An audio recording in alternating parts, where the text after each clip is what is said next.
हरि ओम तत्सत। मैं आपको कार्तिक मास के शुक्ल पक्ष की नवमी तिथि का एक व्रत बतला रहा। यह व्रत जो है वह नवमी से होने से इसे अक्षय नवमी कहा गया है और इस दिन आंवला के पेड़ की पूजा की जाती है। आंवले के पेड़ में भगवान विष्णु की उपासना की जाती है और आंवले के पेड़ के नीचे भतुआ जिसे कहा जाता है, सफेद भतुआ में छेद कर सोने चांदी रुपये पैसे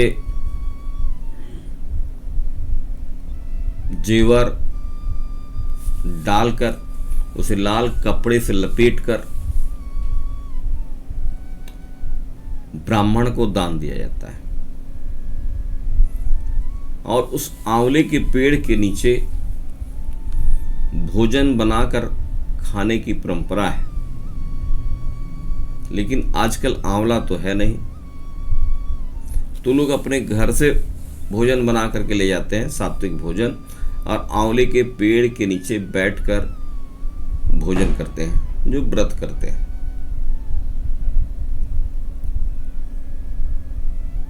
अब कहेंगे कि आंवला पूजन क्यों? तो आंवला जो है वह आयुर्वेद का सर्वोत्तम औषधि है।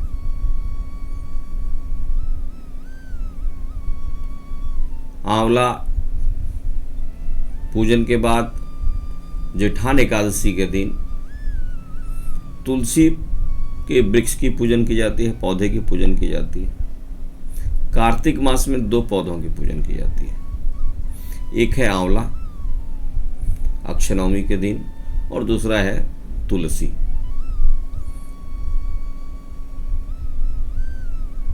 एकादशी के दिन, जेठान के दिन। यह सनातन का तादाम्य वनस्पति के साथ जोड़ने का है। वनस्पति रहेंगे तभी विश्व रहेगा।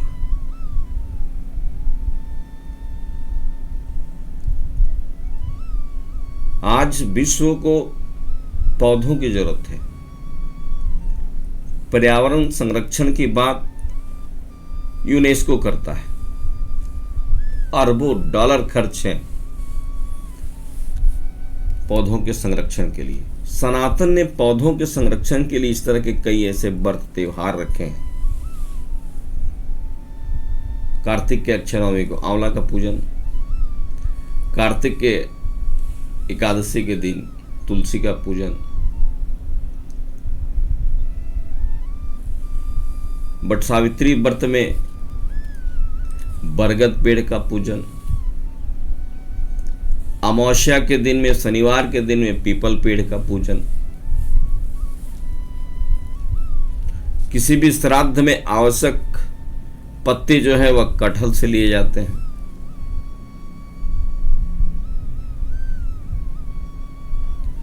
पान के पत्ते का प्रयोग पूजन में होता है।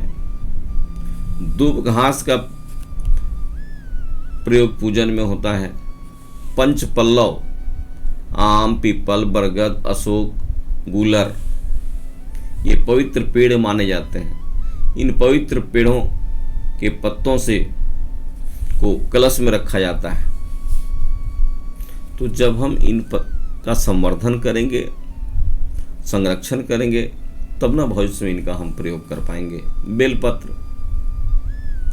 भगवान शंकर को चढ़ाया जाता है, धतूरा भगवान शंकर को चढ़ाया जाता है, अकवन भगवान शंकर को चढ़ाया जाता है। जिस घर के आसपास अकवन धतूरा होता है, कनेर का फूल होता है, वृक्ष होता है, उस घर के आसपास जो है वह नेगेटिव जीवाणु नहीं आते, कीड़े मकोड़े नहीं आते। उसके दुर्गंध से भाग जाया करते हैं।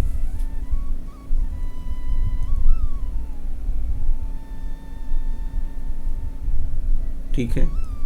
अब आजकल के जो लोग हैं, वामपंथी विचार के लोग हैं, जो पढ़े लिखे लोग हैं, वह इनमें एक भी पेड़ को अपने घर में नहीं लगाते हैं। वो क्या लगा रहे हैं? Money plant. धन बढ़ जाएगा। और जिनके जिनके यहाँ मनी प्लांट लगा हुआ है, धन बढ़ रहा है कि नहीं बढ़ रहा है, लेकिन मैं तो अपने अनुभव से देखा हूं कि उनके यहाँ रोग जरूर बढ़ रहा है। उस मनी प्लांट में रोग प्रतिरोधक क्षमता नहीं है।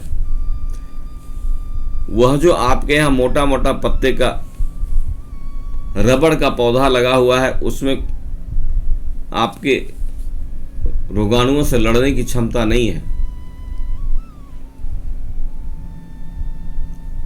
आपने जो शोपीस रखा अपने यहाँ, वह शो के पौधे आपके लिए कभी कारगर नहीं है। आप यथाशीघ्र इन पौधों को बदलें और उन पौधों में घास लगाएं, दूब घास लगाएं, जो भगवान शंकर पर चढ़ा सकते हैं। दूब घास घर में लगाने से लक्ष्मी निवास करती है। दूब घास के अगले भाग में लक्ष्मी निवास करती है। आंवला का पौधा घर में लगाएंगे, भगवान विष्णु निवास करते हैं आंवले के पौधे में। बरगद का बोनसाई लगाइए, पीपल का बोनसाई लगाइए।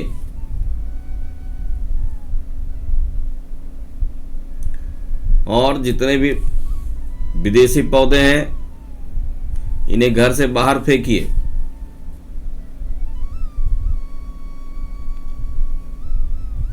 अपने घर के आसपास के पर्यावरण को संतुलित कीजिए। तो घर के आसपास के पर्यावरण को संतुलित करने के लिए हमारे यहाँ जो है वह पौधों की पूजा का भी अवसर रखा गया है। आयुर्वेद में अमृत कहा गया है आंवला को। पाचन तंत्र की सभी गड़बड़ियां को आंवला ठीक कर दिया करता है। मानसिक तनाव को आंवला ठीक कर दिया करता है। पागलपन को आंवला ठीक कर दिया करता है। त्रिफला चूर्ण जो है उसमें आंवले का प्रयोग होता है। आप छोटे से बगान में भी आंवला का पौधा लगाएं। छोटे से बगान में आप समी का पौधा लगाएं। छोटे से क्यारी में आप तुलसी के कुछ पौधों को अगर आप रखेंगे तो आपके घर का वास्तु दोष दूर हो जाएगा। मैं ये दावे के साथ कहता हूं।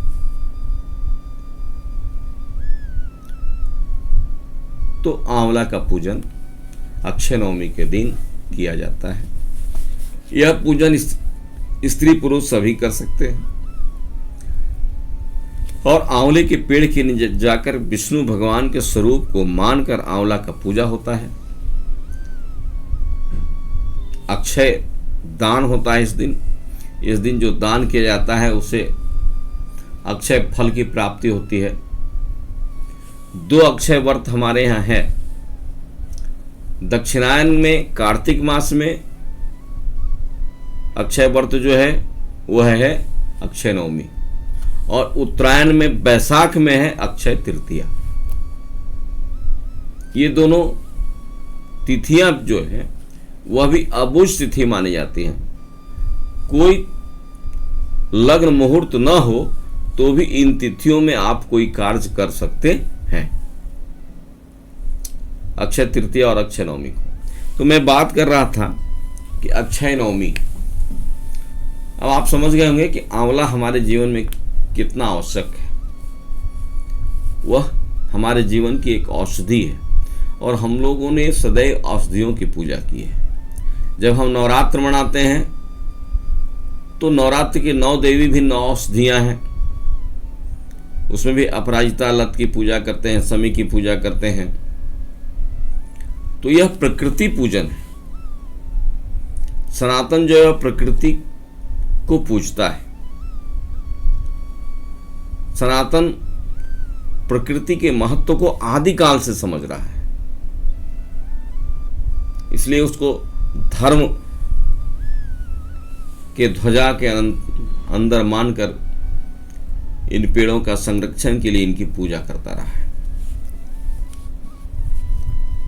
अब मैं कथा की ओर जाता हूँ। हरि ओम नारदवाच शृणु ब्रह्मन् प्रयच्छामि महात्म्यं पापनाशनम् अक्षयाया नवमास्तु जदगोप्यं च त्रिविष्टपे तदेहं तं समग्रं च कथा यस्य तपोधनः कार्तिकस्य तु शुक्लस्य पक्षस्य नवमी तिथि। नारद जी कहते हैं कि एक समय मैंने शौनक से प्रसंग वश कहा कि हे ब्राह्मण, मैं सब पापों को नष्ट करने वाला अक्षय नवमी व्रत बताता हूँ। जो यह व्रत सब तीनों लोकों में बहुत ही गुप्त है। हे तपोधन, इस व्रत का सारा विधान आज मैं तुम्हें बताऊंगा। कार्तिक शुक्ल पक्ष की नवमी तिथि व्यासादि बड़े बड़े मुनियों ने इसे अक्षय नवमी कहा है। इसमें जो करना चाहिए वह विधान विष्णु भगवान के प्रिय है, यह आप मुझसे सुने।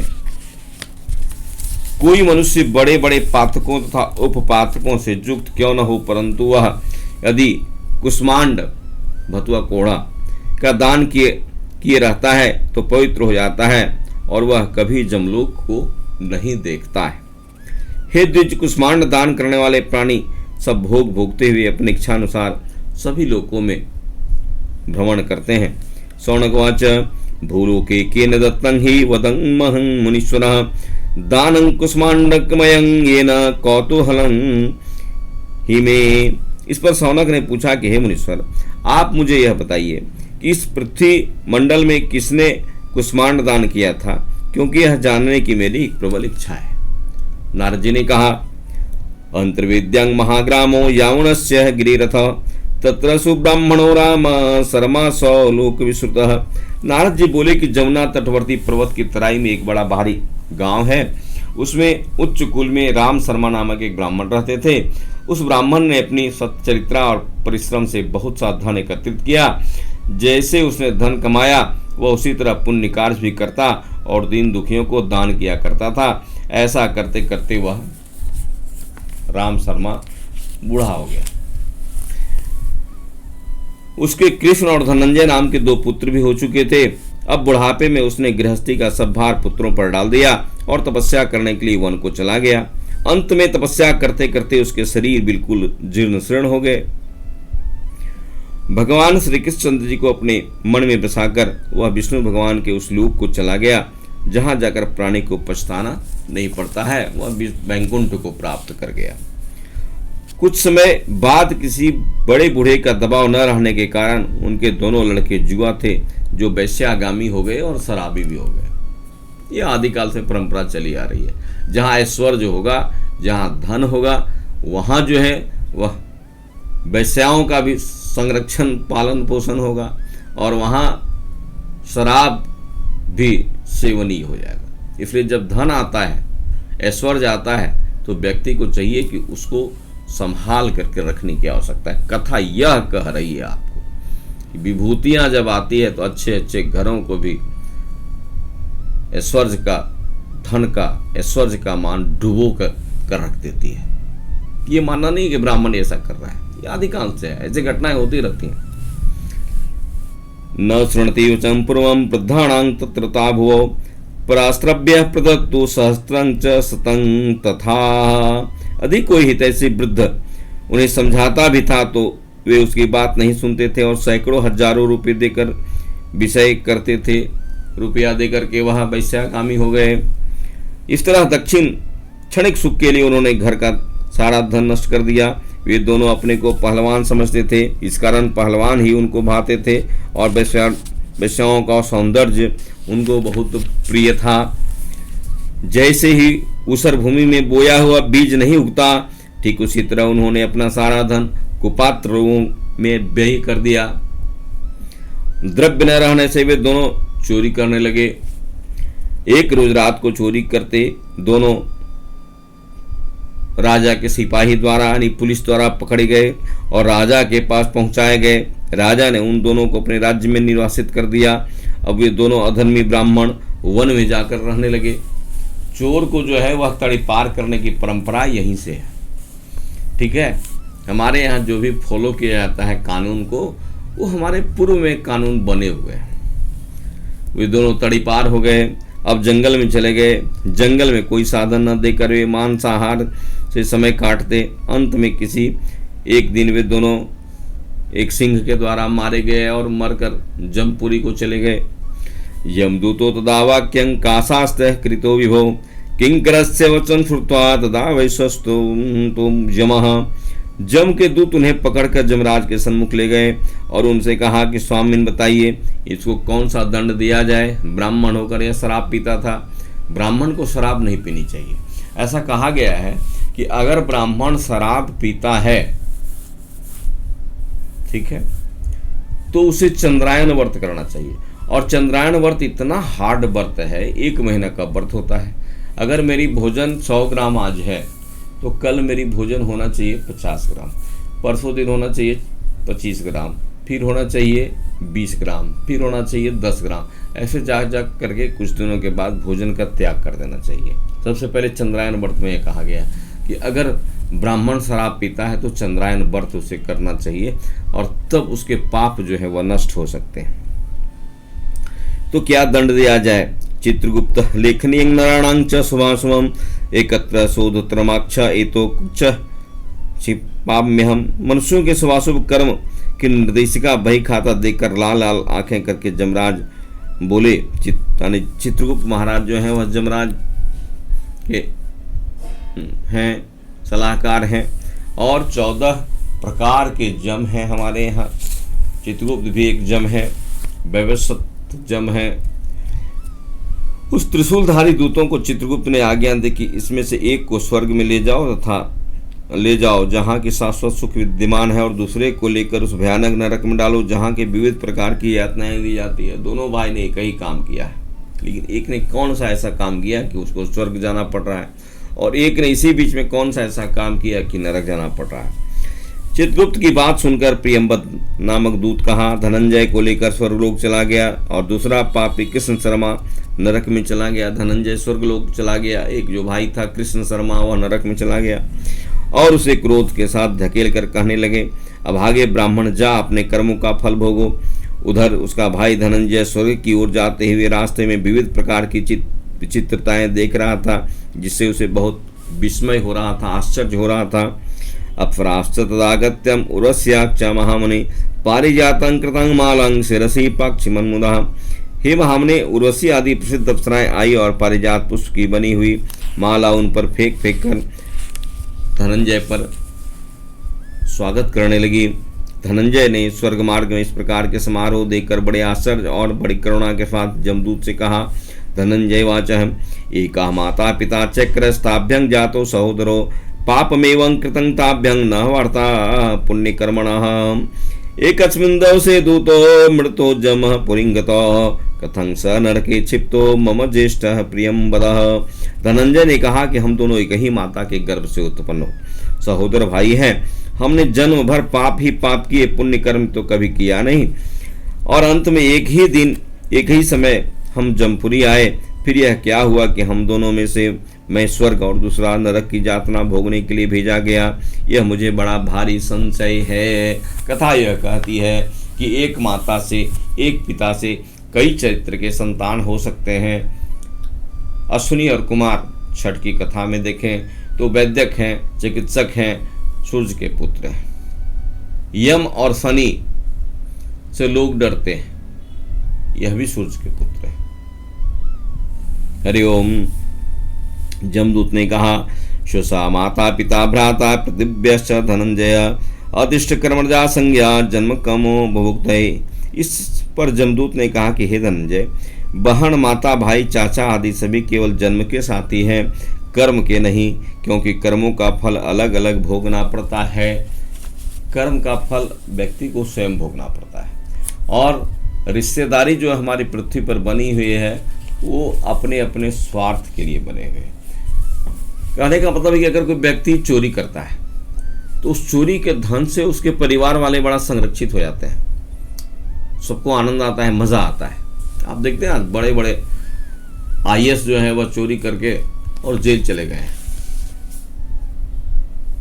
और उनका धन दूसरा कोई खाता है, हड़प जाता है, पूरी धन हड़प जाता है।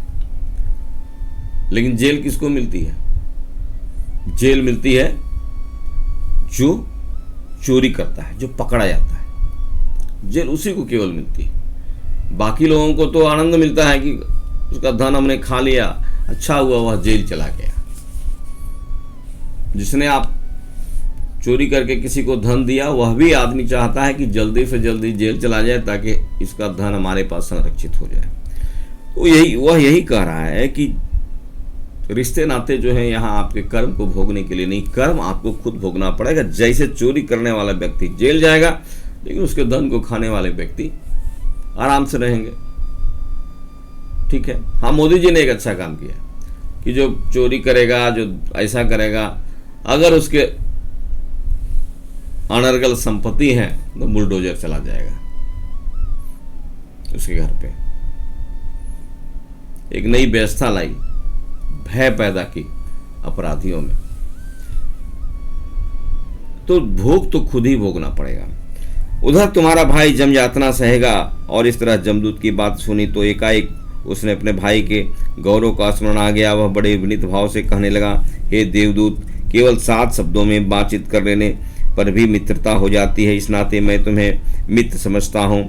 इस भयानक नरक से हमारा भाई कैसे निकलेगा, मैं तुमसे यह उपाय जानना चाहता हूँ जिससे मैं अपने भाई के साथ साथ स्वर्गलोक को जाऊँ। धनंजय कहता है कि मेरा भाई भी स्वर्गलोक में आ जाए, ऐसा कोई उपाय बताइए। क्योंकि भ्राता के समान बांधा और भाई के समान मित्र कोई नहीं होता। नहीं भ्रातृ सम बंधु, नहीं भ्रातृ सम सखा। भाई के समान मित्र न कोई होता है और भाई के समान न कोई बंधु होता है। कथा यह कहती है कि भाइयों भाइयों के बीच संबंध अच्छा बना रहे। आजकल भाई भाई में जो है वह कंपटीशन होता है। कंपटीशन करें, आप धर्म के संबंध में कंपटीशन करें, ज्ञान के संबंध में कंपटीशन करें, लेकिन भाई भाई के बीच में जो है वह अर्थ का कंपटीशन भी आप कर सकते हैं, ज्ञान का कंपटीशन कर सकते हैं, दान का कंपटीशन कर सकते हैं, लेकिन स्वार्थ का कंपटीशन न करें। क्योंकि जग नहीं मिलहि सहोदर भ्राता, राम जी ने कहा है। कहाँ? जब लक्ष्मण को बाण लगी, जग नहीं मिलहि सहोदर भ्राता। आज लोग भाई से जो है भाई की संपत्ति का हरण कर रहे हैं, भाई को ठग रहे हैं, भाई को बेवकूफ बना रहे हैं। छोटी थोड़ी सी जमीन के लिए भाई भौजाई भाऊ भतीजे की हत्या कर रहे हैं। यह कथा कहती है कि जो व्रत करते हैं वो समझें कि भाई क्या होता है। हरिओम। और भ्राता के समान रक्षक भी कोई नहीं होता, यह साधारण भ्राता की बात है। फिर जो एक माता की कोख से उत्पन्न हुआ है उसके विषय में क्या कहना। मैं इसके बिना स्वर्ग भी नहीं जाना चाहता, वहाँ उसके बिना मुझे कुछ आनंद नहीं मिल सकता है। यही इस कथा का पंच है अक्षय नवमी का, कि भाई ही अपना है, इसलिए भाई के साथ रहो, भाई के साथ अच्छे संबंध बनाओ, भाई के साथ भी स्वर्ग जाने की कामना करो। पंडितों के साथ कार्तिक शुक्ल पक्ष की नवमी को कृष्ण का स्मरण करके कृष्ण भगवान की आराधना से तत्पर होकर दोनों भाई कृष्ण के भक्त हो गए। कार्तिक शुक्ल पक्ष की नवमी के दिन हिरण्य तथा वस्त्र आदि कुष्मांड दान देता है, वह करोड़ों लोकों में चला जाता है, करोड़ों लोकों में चला जाता है। हाँ, तो कहा गया कि जिस तरह मेरा भाई मिल सके वह उपाय बताइए, वह कहते हैं धनंजय। इस तरह उसकी बातें सुनकर देवदूत ने कहा कि हे धनंजय, तुमने कार्तिक शुक्ल पक्ष की नवमी को वस्त्र रत्न युक्त कुष्मांड दान दिया था और वह पुण्य स्वर्गलोक में दुर्लभ है, सो वह अलभ्य पुण्य तुम यदि अपने भाई को दे दो तो भाई भी तुम्हारा स्वर्गलोक चलाएगा। कभी ऐसा किया था धनंजय ने, उसी के परिणाम से वह स्वर्गलोक चला गया। देवदूत की बात सुनकर धनंजय बड़े आदर के साथ अपने पूर्वजन्म का वह महापुण्य अपने भ्राता कृष्ण शर्मा को दे दिया। बताइए, पुण्य दान कर दिया। हमारे यहाँ पुण्य दान करने की परंपरा है भाई के लिए, और यहाँ लोग भाई को जो है वह जमीन नहीं देते हैं। यहाँ भाई लोग को पैसा नहीं देते हैं, भाई को उसका भाई का हक नहीं देते हैं, यह कथा इसी बात को कहती है, अक्षय नवमी की कथा, ये भाई भाई के बीच का संबंध जो है, प्रेम जो है, इसके बारे में यह कथा कहती है। हरि ओम। पुण्यदायेन कृष्णोऽपि नरकांगता सदा भ्राता सह द्विजवरः प्राप्तवान वैष्णवान परम। उस पुण्य के प्रभाव से कृष्ण शर्मा भी तुरंत नरक से निकलकर अपने भाई के साथ विष्णुलोक में जाकर रहने लगे। अनेक प्रकार के भोग उपभोगों से युक्त होकर जमदूतों से छुटकारा पाकर आज ही ब्राह्मणों में श्रेष्ठ दोनों भाई पुण्यशील और सुशील नाम से स्वर्गलोक में विराजमान हो गए। पंडितों के साथ कार्तिक शुक्ल पक्ष नवमी को कृष्ण का स्मरण कर कृष्ण भगवान की आराधना में तत्पर होकर दोनों भाई कृष्ण के भक्त हो गए। कृष्ण क्या है? तो कृष्ण है आकर्षणेन। कृष्ण के नाम लेने से पाप के, मन के पाप समाप्त हो जाते हैं और तन पवित्र हो जाता है। ब्रजे वसंतम नवनीत चोरम गोपागनानाम हृदय सुचौरम अनेक जन्माजित पाप चोरम चौराग्रगण्यम श्री कृष्णम प्रपद्ये। हे कृष्ण, जैसे आप ब्रज में रहते थे, ब्रजे वसंतम, तो वहाँ नवनीत मक्खन श्रीखंड चुराते थे। गोपागनाना, गोप गणिकाओं के, गोपियों के आप हृदय चुराते थे। हृदय सुचौरम अनेक जन्मार्जित पाप चोरम। और आप क्या है कि अपने भक्तों के अनेक जन्मों के पाप को खींच लिया करते हैं, चुरा लिया करते हैं पाप कर्म को। इसलिए भगवान कृष्ण की भक्ति की जाती है कि आकर्षण, खींचने की शक्ति जो है वह कृष्ण में है। कृष्ण धातु से कृष्ण बना हुआ है। और अनेक जन्मार्जित पाप चोरम चौराग्रगण्य में, चोरों के अग्रगण्य भगवान श्री कृष्ण, आपको बार बार नमस्कार है, आप मुझे अपने शरण में ले लीजिए। तो कार्तिक शुक्ल पक्ष की नवमी के दिन जो हिरण्य यानी सोने के तथा वस्त्र के साथ कुष्मांड का दान देता है, वह अपने कुल के करोड़ों पुरुषों को तार देता है। ब्राह्मण श्रेष्ठ साणक कार्तिक नवमी व्रत के कुष्मांड दान के महात्म्य को जो ब्राह्मणों से कहा गया है वह इस प्रकार है। कार्तिक मास में आंवले को प्रणाम करते हैं, वे अश्वमेध से भी अधिक फल प्राप्त करते हैं। और 108 प्रदक्षिणा की जाती है, परिक्रमा की जाती है। आंवले के वृक्ष की करने से अश्वमेध का फल प्राप्त होता है, जो मैं कहा हूँ वह सत्य है। जो पुरुष हरि भक्ति में तत्पर सत्यवादी ब्राह्मणों का आंवले के नीचे भोजन कराता है, उसी का अन्न गुणकारी होता है। कार्तिक मास में जो लोग आंवले के नीचे भोजन करते हैं, उनके वर्षों के अन्न संसर्ज पाप नष्ट हो जाया करते हैं। इति श्रीपद पुराणे अक्षय नवमी व्रत कथा समाप्ता। यह जो है अक्षय नवमी का व्रत है। और उसके बाद कुष्मांडा में, भतुआ में सोना चांदी पैसा जो भी डालना है, जेवर डाल करके संकल्प होता है, कुष्मांड देवताय नमः इति गंधर्व पुष्पे संपूज्येति। इस कालो संकृत्य, अपना यजमान अपना नाम ले ले, अपना गोत्र ले ले। मम ब्रह्मणा दि समस्त पापक्षय पूर्वक बहुपुत्र श्री सौभाग्य सकल मनोरथा प्राप्ति कुष्मांड बीज सह सहस्त्र संख्याक शब्दलोक विष्णुलोक रुद्रलोक निवास कामः अक्षय नवमी जुगादि महापर्व निमित्त मिदम कुष्मांड फल बहुबीजाढ्यम घृतलुप्तम तिरलिप्तम स्वर्णफलम तांबूल वस्त्रादियुक्तम गौधूमाराशिषितं वनस्पति तैवतं दक्षिणायुतं जथानाम गोत्राय ब्राह्मणाय दातुं महत्मुत्सजे ब्रह्मत्यादि पापघ्न ब्रह्मणा निर्मितं पुरा कुष्मांडं बहुबीजाढ्यं पुत्रपौत्रा दिविवर्धनम विष्णुवे नमः। इस तरह से वो संकल्प करे और कुष्मांड का दान करे।